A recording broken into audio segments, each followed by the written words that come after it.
Hello friends, कैसे हैं आप सभी। आई होप आप लोग बहुत अच्छे होंगे, अपनी पढ़ाई लिखाई भी बहुत अच्छे से कर रहे होंगे। मैं राधा जागो और जगाओ के प्लेटफॉर्म पर आप लोगों का बहुत बहुत स्वागत करती हूँ, बहुत बहुत अभिनंदन करती हूँ। और हम आर यारों के लिए कवर कर रहे हैं टॉपिक वाइज जीएस की क्लास, जिसमें हम पिछले सालों में जितने भी प्रश्न पूछे गए हैं उन प्रश्नों को टॉपिक के रूप में पढ़ रहे हैं और उनसे संबंधित हम प्रश्न उत्तर भी कर रहे हैं। तो हम इसके पहले जो थ्योरी पढ़े थे वो थ्योरी पढ़े थे हम अनुसूचियों की, भारतीय संविधान की अनुसूचियों की। हमारी पॉलिटी की क्लास चल रही है। इसके पहले 5 क्लासेस हो चुकी हैं। आप लोग शुरू से देखने के लिए उन 5 क्लासों को देखें और अनुसूचियों के प्रश्न उत्तर की क्लास, ये जो क्लास है, इसको देखने से पहले इसकी थ्योरी की क्लास देखें तो आपको और भी बहुत अच्छे तरीके से समझ आएगा। तो आज हम प्रश्न उत्तर भी कर रहे हैं, थ्योरी हम पढ़ते हैं, फिर प्रश्न उत्तर करते हैं, जिससे हमारी तैयारी और भी मजबूत हो जाती है, बहुत बेहतर तरीके से मजबूत होती है। और मैं क्या करती हूँ कि कुछ चीज़ें थ्योरी में नहीं डाल के प्रश्न में ही डालती हूँ, ताकि आपको क्वेश्चन फॉर्मेट में भी चीज़ें रिकॉल रहें। इससे आप लोगों को दोनों वीडियो देखना बहुत ज़रूरी है। बिना दोनों वीडियो देखे आप सोचे सिर्फ हम प्रश्न कर लेंगे तो कवर हो जाएगा, हम सिर्फ थ्योरी देख लेंगे तो कवर हो जाएगा, तो कहीं ना कहीं कुछ छूट जाएगा। क्योंकि थ्योरी का 10% मैं इसमें कुछ ना कुछ नई चीज़ें प्रश्न उत्तर में कवर कर लेती हूँ। तो आइए शुरू करते हैं। फिर आज से ना मैंने नया तरीका ढूंढा है। मैंने सोचा आप लोगों को उत्तर पहले ही दिख जाता है, इस वजह से मैं अब पेज रख ली हूँ और सिर्फ जो प्रश्न पढ़ते जाऊँगी वो उसका उत्तर बताते जाऊँगी। लास्ट में दिखा दूँगी तो आप लोग स्क्रीनशॉट ले लेना, चाहे तो फिर अपना नोट कर लेना। तो आइए शुरू करते हैं। पहला प्रश्न है, भारतीय संविधान में कुल कितनी अनुसूचियाँ हैं। मैंने पढ़ाया था ना कि भारतीय संविधान में कुल कितनी अनुसूचियाँ हैं और मूल संविधान में कुल कितनी अनुसूचियाँ हैं। आप लोग इन प्रश्नों के उत्तर खुद से भी देने की कोशिश किया करें। तो भारतीय संविधान में कितनी अनुसूचियां हैं? 12 अनुसूची हैं। और मूलतः संविधान में कितनी थी? ये प्रश्न आगे है। भारतीय संविधान में कितनी अनुसूचियां थीं? तो 8 थीं। जब संविधान लागू हुआ था उस समय अनुसूचियों की संख्या 8 थी, अब बढ़कर 12 हो गई है। भारतीय संविधान में कौन कौन सी अनुसूचियां संविधान संशोधन द्वारा जोड़ी गई है? तो वही बात है कि मूल संविधान में 8 थी, अब 12 है, तो 4 अनुसूचियाँ जोड़ी गई होंगी तभी तो आई। तो कौन कौन सी जोड़ी गई हैं? तो 9वीं, 10वीं, 11वीं और 12वीं। अगला प्रश्न है हमारा, भारतीय संविधान की चौथी अनुसूची विवेचित करती है। ये आयोग का बहुत फेवरेट प्रश्न है। चौथी अनुसूची, 7वीं अनुसूची तो बहुत पूछता है, 6वीं, 5वीं अनुसूची, मतलब अनुसूचियों से प्रश्न आते ही आते हैं, लेकिन चौथी तो बहुत ही आती है। तो ये पूछ रहा है कि भारतीय संविधान की कौन सी अनुसूची विवेचित, मतलब चौथी अनुसूची क्या विवेचित करती। विवेचित करने का मतलब है कि उसमें क्या लिखा हुआ है। तो चौथी अनुसूची में लिखा है राज्यसभा में स्थानों के आवंटन का प्रावधान है। अगला प्रश्न है, किस प्रधानमंत्री के कार्यकाल में भारतीय संविधान में 9वीं अनुसूची को जोड़ा गया। मैंने बताया कि 8 अनुसूचियाँ थी, 9वीं अनुसूची जोड़ी गई। तो प्रश्न क्या कर रहा है, किस प्रधानमंत्री के कार्यकाल में, यानी उस समय भारत के प्रधानमंत्री कौन थे जब भारतीय संविधान में 9वीं अनुसूची जोड़ी गई। तो उस समय प्रधानमंत्री थे हमारे पंडित जवाहरलाल नेहरू जी। ये जो 9वीं अनुसूची है ये 1951 में पहले संविधान संशोधन द्वारा जोड़ी गई थी। अगला प्रश्न है हमारा, राज्य भूमि सुधार अधिनियमों को संवैधानिक सुरक्षा प्रदान करने हेतु सम्मिलित किया गया था। तो 9वीं अनुसूची में राज्य भूमि सुधार अधिनियम जितने हैं उनको संवैधानिक सुधार प्रदान करने हेतु, संवैधानिक सुरक्षा प्रदान करने हेतु कहाँ सम्मिलित किया गया था? तो 9वीं अनुसूची में, जो 1951 में जोड़ी गई थी भारतीय संविधान में पंडित जवाहरलाल नेहरू जी के कार्यकाल में, प्रथम संविधान संशोधन द्वारा। अगला प्रश्न है, कोएल्हो केस भारत के संविधान की किस अनुसूची से संबंधित है? तो 9वीं अनुसूची से।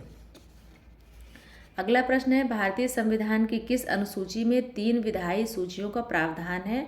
तो 7वीं अनुसूची में 3 सूचियां हैं, संघ सूची, राज्य सूची और समवर्ती सूची।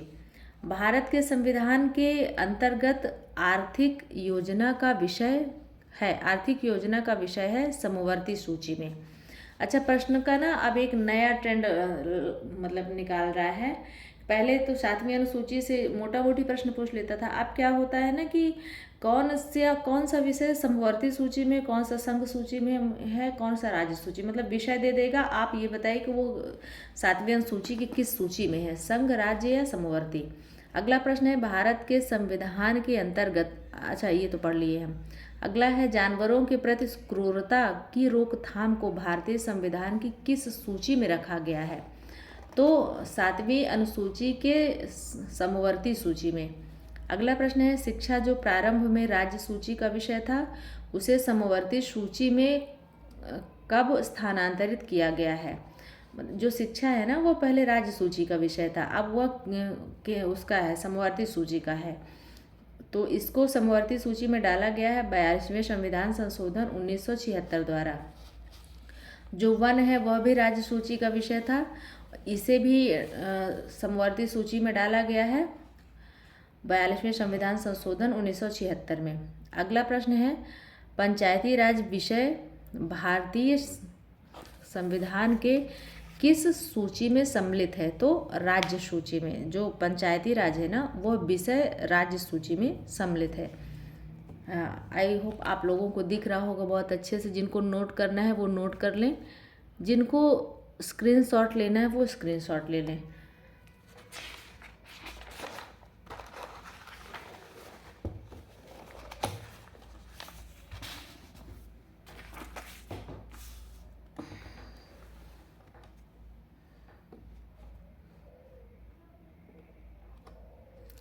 अगला प्रश्न है विवाह और विवाह विच्छेद यानी तलाक और गोद लेना किस सूची के अंतर्गत रखा गया है।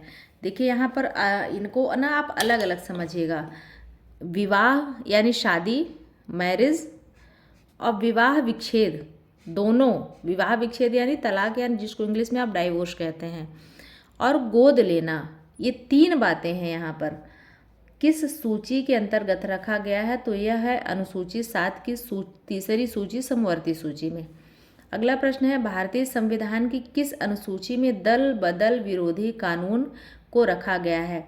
अच्छा, आप लोगों को इस शब्द से कुछ याद आ रहा है? कल मैंने एक ट्रिक बताई थी, याद है? जब थ्योरी पढ़ा रहे थे हम, तो इसमें मैंने ट्रिक बताई कि 10 से दल बदल, 10 से 10वीं अनुसूची। तो दल बदल विरोधी कानून किस में है? 10वीं अनुसूची में। 10वीं अनुसूची कब जोड़ी गई है? 1985 में। भारतीय संविधान के किस अनुसूची में विभिन्न राज्यों के अनुसूचित क्षेत्रों के प्रशासन और नियंत्रण के लिए विशेष उपबंध हैं, तो 5वीं अनुसूची में।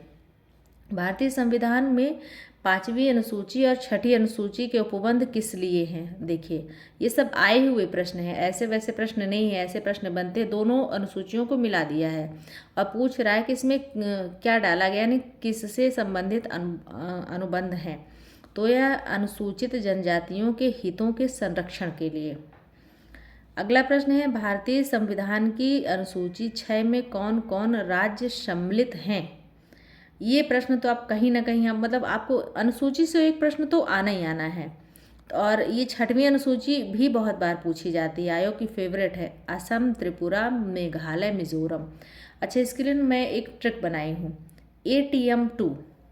ATM आप पढ़ लो और आप भगवान करे आप लोगों की सबकी नौकरी लग जाए, आप लोग सब लोग सफल हो जाओ और इतना पैसा हो जाए आप लोगों के पास ना कि आपको 2 ATM रखना पड़े। 2 ATM 2, ये M2 ना याद करके आप सोचिए कि आपके पास 2 ATM हैं। A से असम, T से त्रिपुरा।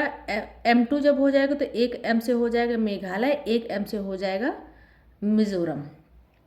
अगला प्रश्न है भारतीय संविधान की अनुसूची 11 में कितने विषय हैं। भारतीय संविधान की अनुसूची 11 किससे संबंधित है? पढ़ा है आपने ना?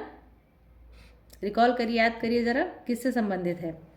भारतीय संविधान की 11वीं अनुसूची में कितने विषय हैं? 29 विषय हैं। ये प्रश्न यहाँ समाप्त हो गए। नहीं, भागिए नहीं, बहुत अच्छा गिफ्ट है आप लोगों के लिए आज मेरी तरफ से। ये आ गया आप लोगों का गिफ्ट। ये देखिए, मैंने सोचा कि इतने विषय हैं संघ सूची, राज्य सूची और समवर्ती सूची में कि इनको अगर प्रश्न के रूप में दिया जाए तो बहुत से प्रश्न बन जाएंगे, तो दिक्कत होगी। इससे अच्छा है कि इनको एक जगह मैं लिख दूं। तो आप ये देखिए कि संघ सूची में जितने विषय हैं मेन जो परीक्षाओं में आते हैं उनको मैंने लिख दिया है। राज्य सूची में जितने विषय हैं जो मुख्य हैं, परीक्षाओं में आते हैं या अभी तक आए हैं, आने की संभावना है, उनको एक जगह है। और समवर्ती सूची जो प्रश्न पहले पूछे जा चुके हैं या आने की बहुत अधिक संभावना है, वही विषय आपके यहाँ पर लिखे गए हैं।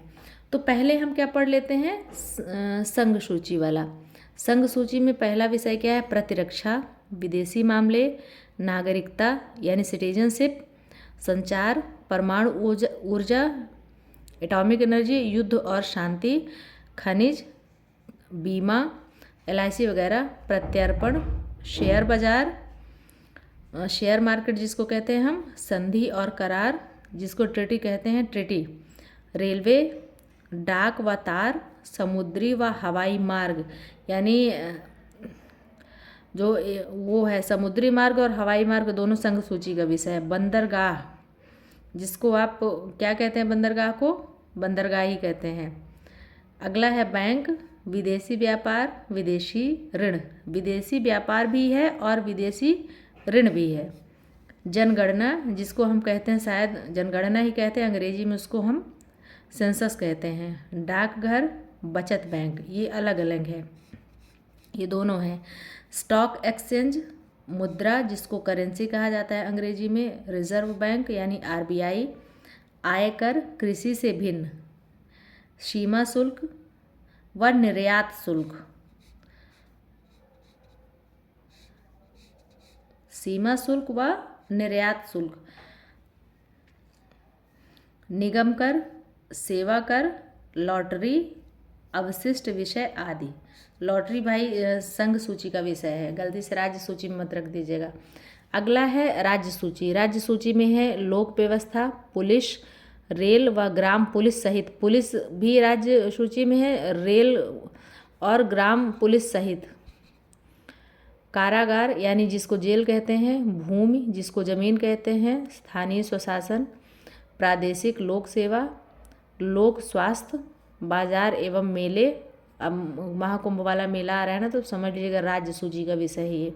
सट्टा व जुआ, पशुपालन, सिंचाई, मेला लग रहा है गंगा जी के किनारे, गंगा जी एक नदी है तो नदी के पानी से सिंचाई होती है, तो आप याद रखिएगा महाकुंभ से मेला और गंगा नदी से सिंचाई, तो ये दोनों विषय राज्य सूची के विषय हैं। गैस, शराब, मनोरंजन जिसको आप एंजॉयमेंट कहते हैं, राजस्व या लगान, विद्युत कर जो बिजली टैक्स होता है, पथ कर यानी टोल टैक्स, प्रति व्यक्ति कर, कृषि आय पर कर, कृषि भूमि पर संपदा शुल्क, कृषि भूमि के लिए उत्तराधिकारी पर कर, विलासिता की वस्तुओं पर कर आदि राज्य सूची के विषय हैं। अब हम आ जाते हैं समवर्ती सूची में। दंड विधि, प्रक्रिया विधि, शिक्षा, वन, ये जो शिक्षा है और ये जो वन है, आपने देखा कि 42वें संविधान संशोधन द्वारा राज्य सूची से समवर्ती सूची में आ गए हैं। विवाह व विवाह विच्छेद, इससे संबंधित प्रश्न भी करवाया है, यानी शादी और डाइवोर्स दोनों समवर्ती सूची के विषय हैं। कारखाने यानी इंडस्ट्री, मजदूर संघ, जनसंख्या नियंत्रण व परिवार नियोजन, ये समवर्ती सूची के विषय हैं। न्याय, प्रशासन, वृत्तियाँ यानी प्रोफेशन, बाट, माप, इसके अंतर्गत माप को नियत नहीं किया जा सकता। बाट माप का ये होता है जैसे 1 किलो में 1000 ग्राम है, तो यह समवर्ती सूची का विषय है, यानी इसमें राज्य और संघ दोनों राज्य और केंद्र दोनों कानून बना सकते हैं, लेकिन इसको ऐसा नहीं हो सकता है कि अब उत्तर प्रदेश कहे कि नहीं हम 800 ग्राम को हम क्या करेंगे 1 किलोग्राम मानेंगे, तो तमिलनाडु कहे नहीं हम 1200 ग्राम को 1 किलोग्राम मानेंगे। ये नियम बना सकते हैं लेकिन उसको नियत नहीं कर सकते, उसकी माप को नियत नहीं कर सकते, यानी वो जितना है वो पूरे देश में लगेगा। ये समवर्ती सूची विषय अगला है स्वच्छता और औषधालय।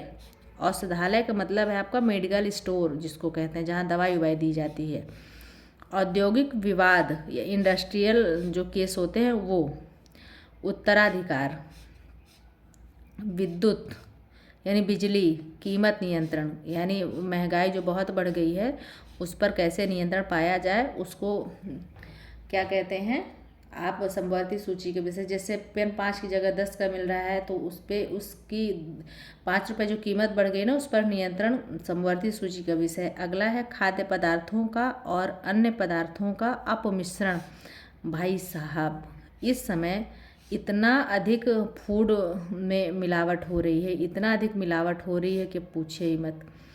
ये समवर्ती सूची का विषय है। वन्य जीव जंतुओं का संरक्षण। वन्य जीव जंतुओं का संरक्षण समवर्ती सूची का विषय है। इसके लिए दोनों जिम्मेदार हैं, राज्य और केंद्र दोनों कानून बना सकते हैं। विधि वृत्ति, चिकित्सा वृत्तियाँ यानी ट्रीटमेंट मेडिकल वाली। समाचार पत्र, पुस्तकें, मुद्रणालय यानी मुद्रणालय का मतलब होता है जहाँ पुस्तक क्या होती छपती है। संपत्ति का अर्जन व अधिग्रहण। आर्थिक व सामाजिक योजनाएं। जन्म मरण पंजीकरण। देखिए क्या बढ़िया लाइन है, जन्म मरण पंजीकरण आदि, यानी जो बर्थ सर्टिफिकेट है और डेथ सर्टिफिकेट दोनों समवर्ती सूची का विषय है। देखिए आप लोगों को दिख रहा है क्या पूरा?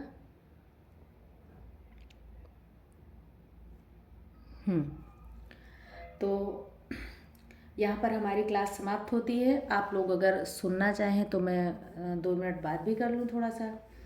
देखिए ये क्लासेस आप लोग अगर यूं ही छोड़ देंगे, अवॉइड करेंगे ना, तो आपको बहुत नुकसान होगा, इतना अधिक नुकसान होगा ना जिसके लिए आप पछताएंगे। अगर इन क्लासेस को डेली का डेली देखते चलेंगे, नोट बनाते चलेंगे और इनका रिवीजन करते चलेंगे ना, तो आपको पता भी नहीं चलेगा। और आप जैसे नदी के किनारे कोई बैठा हो, वो एक कहानी तो सुने हैं ना कि एक नदी के किनारे बैठा था एक आदमी और वो अपनी झोली से पत्थर समझ के फेंक रहा था, लास्ट वाले को पता चला कि अरे तो हीरा फेंक दिया हमने। उसी तरह आप समय फेंक रहे हैं। अभी आप जो गंवा रहे हैं ना, आप जिस क्लास को जिस वीडियो को पत्थर समझ रहे हैं ना, जब वक्त निकल जाएगा, जब आप 4 जगह ठोकरें खा के आ जाएंगे, उस दिन आपको समझ आएगा कि नहीं ये कंटेंट तो हीरा था, सिलेक्शन तो हमारा यहीं से होना था, हमने बेवजह में वक्त बर्बाद किया अपना। तो इसलिए वीडियो को देखा करें और नोट्स ज़रूर बनाते चलें, आपके फ़ायदे के लिए बात है। और वीडियो को पूरा देखा करें। आप लोग अधूरे में छोड़ के चले जाते हैं, क्लिक करके चले जाते हैं। क्यों? मैं डिजिटल बोर्ड में नहीं पढ़ाती हूँ इस वजह से। तो मैं इतना मेहनत कर रही हूँ, मतलब मेरी मेहनत नहीं रिकॉग्नाइज़ कर रहे हैं आप लोगों को। बोर्ड और डिजिटल बोर्ड और कॉपी में फ़र्क समझ आ रहा है। खैर कोई एक भी अगर देख रहा है तो मैं तो वीडियो बनाऊंगी और मैं तो अपलोड करूंगी, क्योंकि मैं जानती हूँ कि ये क्लासेस बहुत ज़रूरी हैं आपके लिए। आप लोग भले इसको हल्के में ले रहे हैं, मुझे पता है ना कि कितनी ज़रूरी हैं। तो चलिए वीडियो को पूरा देखने के लिए बहुत बहुत धन्यवाद। चैनल पर नए हैं तो सब्सक्राइब कर लें, अगर पुराने भी हैं तो भी सब्सक्राइब कर लें, और अगर लगे कि मेरी मेहनत ठीक ठाक है तो लाइक कर दें। उसके बाद अपना सुझाव कमेंट के रूप में ज़रूर दें। कोशिश करें 1-2 लोगों को शेयर भी कर दें। Thank you so much.